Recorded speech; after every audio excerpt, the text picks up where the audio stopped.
ამ სასახლის ნახვამდა და ძალიან დიდი ხანი. დაახლოებით მერვე მეცხრე კლასში ხელოვნების წიგნში იყო ერთგვერდიანი გაკვეთილი არქიტექტურაზე და ერთადერთი ფოტო იყო ამ გაკვეთილში, ისიც ნოიშვანშტაინის სასახლის. იმდენად შთამბეჭდავი იყო ეს ყველაფერი ჩემთვის, რომ მაშინ ოცნებად მეგცა ამ სასახლეში წასვლა. იმის შემდეგ ალბათ 10 წელზე მეტი გავიდა და წავედი თბილისიდან ქუთაისიდან მემინგენში. მემინგენიდან მიუნხენში. მიუნხენიდან ფიუსენში. ფიუსენიდან შვანგაუში. გამოჩნდა ექვინდორ.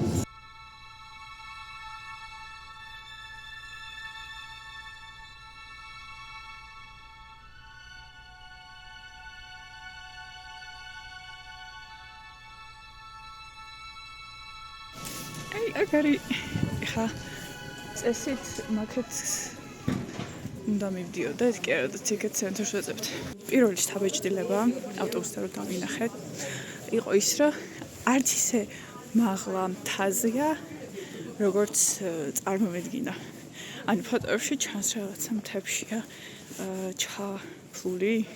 მთებში არის ჩაფული უბრალოდ შევიდა რომ უყურებ. ისე მაღლა არ ჩანს, მაგრამ ეხლა ახლოს რომ მოვახლოვდით, მაღლა არის კი. მაგრამ ნუ ძალიან მაღლაც არ არის.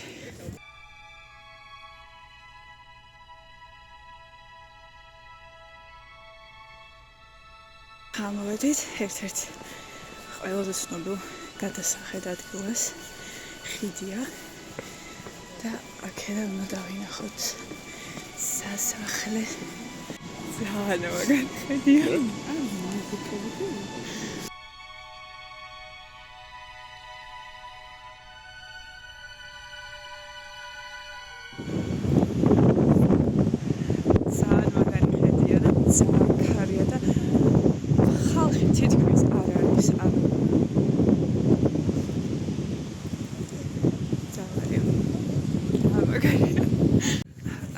ლამაზი ხედებია, მაგრამ ტურზე მაგვიანდა ძალიან ყოდა.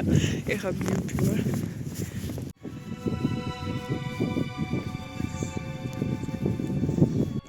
ტურს მივსწარი, ეხლა შევდივართ სასახლეში, სადაც არ შეიძლება გადაღება. ეს რა მაგდარი მშვიდობებით. თვითონ სასახლეში რაც ნახე, აქედან მოგიყვებით. მანამდე კი იმას გეტყვით, რომ ნოიშვანშტაინის სასახლე არის მე-19 საუკუნეში აშენებული, ანუ ძველი საერთოდ არ არის და რაღაცა განსაკუთრებული ისტორიული დატვირთვაც არ აქვს.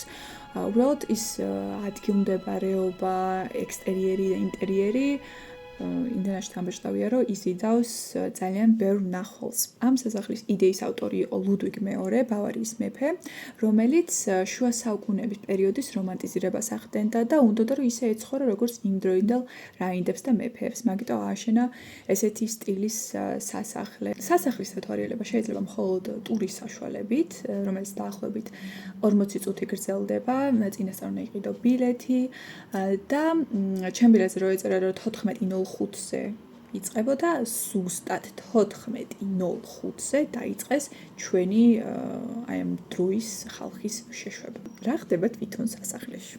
როცა შედიხარ, ადიხარ ძალიან ბევრ კიბეზე, აი ესეთი კიბეები არის წრიული, ადიხარ. მე არის დერეფანი, რომელიც ახლად გარემონტებულად გამოიყურება. ამ დერეფნის ბოლოს გაძლევენ ტურისტ მოსასმენ აპარატს. მე როგორ გადადიხარ დერეფანში, სადაც ხედავ რა საინტერესო ადგილას მოხვედი. დერეფნის კედლები და ზოგადად მთელი სასახლის კედლები არის სულ დაფარული ნახატებით, აი რაღაცა ტყის ფერებშია ესე აღწერდი, არ გაწუხებს და არ არის გადატვირთული. განათება რა თქმა უნდა ერთი არის ის რაც ფანჯრიდან შემოდის და ასევე თვითონ შიგნით ნათურებიც ქონდათ ალბათ გაკეთებული, მაგრამ ეს ნათურები ისე იყო რომ აი რაღაცა გეგონება რომ მართლა ძველ პერიოდში მიდიხარ და ათვალიერებ ამ ყველაფერს. პურის ფარგლებში ათვალიერებ სასახლის მხოლოდ რაღაცა მცირე ნაწილს, გარკვეულ ოთახებს. ერთ-ერთი არის მაგალითად ტახტის ოთახი, სადაც სამეფო ტახტი უნდა იყოს, მაგრამ იქიდან გამომდინარე, რომ ლუდვიგ მეორე, რომელიც ამ სასახლეს აშენებდა, იმდენად უნდა რომ ყველაფერი საუკეთესოდ გაკეთებულიყო, რომ თვითონ მან ცხოვრება, მეგონი რამდენიმე წელი მოასწრო, მალევე გარდაიცვალა. შესაბამისად, ტახტის ამ სასახლეში დადგმა ვერ მოესწრო. არსებობს ტახტის ოთახი, მაგრამ ტახტი იქ არ არის. ეს საიტიდან აღებული ფოტოები არის. ჩემთვის ყველაზე შთამბეჭდავი იყო საძინებლის ოთახი. არ იყო ეს ძალიან დიდი ოთახი. მეფის საყვარელი ფერი იყო ლურჯი და ამ ოთახში რომ შედიხარ არის ეს ლურჯი ხავერის ფარდები და აბრეშუმით გაკეთებული სავარძლები, მაგრამ ჩემზე მოახდინა ყველაზე დიდი შთაბეჭდილება ხელსაბანმა, იმიტომ რომ ეს ხელსაბანი თვითონ ონკანი იყო გედი, ანუ გედი იყო მთლიანად ონკანი. და ეს ხელსაბანი იყო ჩასმული დიდ ხის ჩარჩოში. და ეს ამ ხის ჩარჩოს კიდეებზეც იყო გედები გამოკვეთილი, აი თლიანი გედები იყო გამოკვეთილი. თვითონ საწოლის ჩარჩოს რაც შეეხება, ესეც ხისგან იყო დამზადებული და ანუ ზედა ნაწილზე ხე როგორ იყო დამუშავებული, ანუ რაღაცა სიგიჟე აბსოლუტური, ესეთი ხო იცით კათოლიკურ ეკლესიებს რო აქვთ ესეთი რაღაცა ძალიან წოვეტიანი სახურავები, აი რაღაცა მაგ სტილში, გოთიკურ სტილში იყო ეს ხე დამუშავებული, ისეთი დეტალები იყო გამოკვეთილი ამ ხეში, რომ ხვდები, რომ აი ძალიან შრომატებადი საქმე იქნებოდა ალბათ და რამდენი დრო და ენერგია და ყურადღება და რესურსი დაჭირდებოდა ახლა ამ ყველაფრის შექმნას. თვითონ ლუდვიგ მეორე როგორც ჩანს იყო ვაგნერის ძალიან დიდი ფანი, იმიტომ რომ ვაგნერის ოპერის სცენები იყო ძალიან ხშირად გამოსახული კედლებზე. მათ შორის საძინებლის ოთახისთვის იყო შერჩეული ტრისტანი და იზოლდა. გედის თემატიკა ძალიან ხშირად მეორდება. მოკლედ ამ მეფეს ბავშვობაში რაღაცა ლეგენდას უკითხავდნენ, რომელიც იყო გედზე და ეს გედი არის რაინდი, რომელიც გედად გადაიქცა, თუ რაღაცა ესეთი შინაარსის მქონე ლეგენდა არის და ძალიან მოსწონდა და მაგიტომ ყველგან გედია. და ასევე სუვენირების მაღაზიაშიც ყველა ფერზე იყო გედი. და კიდევ მე დავამახსოვრდა და ჩემთვის საინტერესო იყო სასახლის გათბობის სისტემა, რომელიც ჰქონდათ რაღაცა კერამიკის ალბათ ღუმელივით იყო ოთახებში დადგმული. მაგალითად ძალიან საინტერესო ფერები და დიზაინები ჰქონდათ და ჩემზე ძალიან უხდებოდა ინტერიერს. ტურის დასრულების შემდეგ, სანამ გამოხვალ სასახლიდან, ნახულობ სამზარეულოს და მოახლეების ადგილსამყოფელს. ხო, გედის თემატიკა ასევე ნამსხურის ფორმებშიც იკვეთება. ეს სავარაუდოდ იმ კედლის მხატვრობის ნიმუშებია, რაც სასახლეში გვხვდება. ეს გასასვლელისკენ ვიდეო უკვე ტურზე რო შედიხარ სხვა მხრიდან და გამოდიხარ სხვა მხრიდან და ამ სასახლის აქვს ეზო, სადაც ტურის დაწყებამდე შეგეძლია რომ დაათვალიერო ეგ ეზო, სამწუხაროდ მე დრო არ მეყო რომ ეზო დავათვალიერებინა, მაგრამ ძალიან საინტერესოდ გამოიყურებოდა. იქიდან გამომდინარე მე ძალიან მინდოდა ამ სასახლის ნახვა. ჩემთვის რა თქმა უნდა ღირდა იმ ტურის აღებაც და შიგნიდან დათვალიერებაც, იმიტომ რომ ამ ხელგზაზე მივდიოდი ბოლო-ბოლო. ერთ-ერთი რასაც ვისურვებდი, ეს იქნება და უკეთესი ამინდი. ამ სასახლის აქვს აივანი, რომელიდან ძალიან ლამაზი ხედი იშლება, თუმცა იმის გამო რომ შტორმი დაიწყო, დააკეტეს ეს აივანი და სასახლიდან რო გამოვედი, იყო წვიმა საშინელი.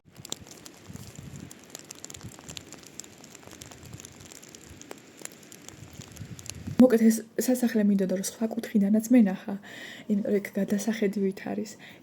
გავიქეცი მან უცებ, იმიტომ რომ თან მე მატარებელზე რო არ დავგვიანებ, მატარებელზე საბოლოოდ მაინც დავაგვიანეთ, მაგრამ მე მაინც შევეცადი რომ სწრაფად მენახა. გავიქეცი რომ იქიდანაც მენახა სასახლე. თან ეს რაღაცა საწვიმა რომელიც ჩანთებდა და კურტკებთან ერთად მსგავსად კარგად არ მეტეოდა. რაღაცა სულივით იქ დავრწწონდი.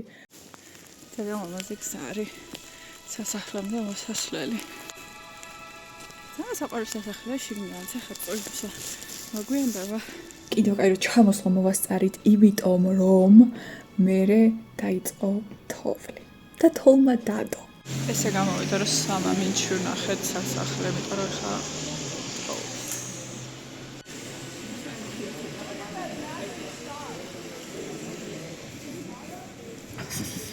აგარია. ჩემგან დიდი რეკომენდაცია ამ ადგილს. სულ სასახლეშიც რომ არ შეხვიდეთ, თვითონ იქაურობა ძალიან შთამბეჭდავი არის, გარემო, ბუნება, სახლებიც მე პირველად ვიყავი გერმანიაში და ეგეც გერმანული სოფელიც ძალიან შთამბეჭდავი იყო ჩემთვის. ასევე ქალაქი ფიუსენი, თვითონ ის ადგილია, რომელიც უნდა გაიარო სანამ სასახლემდე მიხვალ, უსაყვარლესი ქალაქია თავისი ძალიან საინტერესო კაფეებით, მაღაზიებით, სახლებით, მოკლედ ასე აუსრულე თინეიჯერს, ოფოს სურვილი.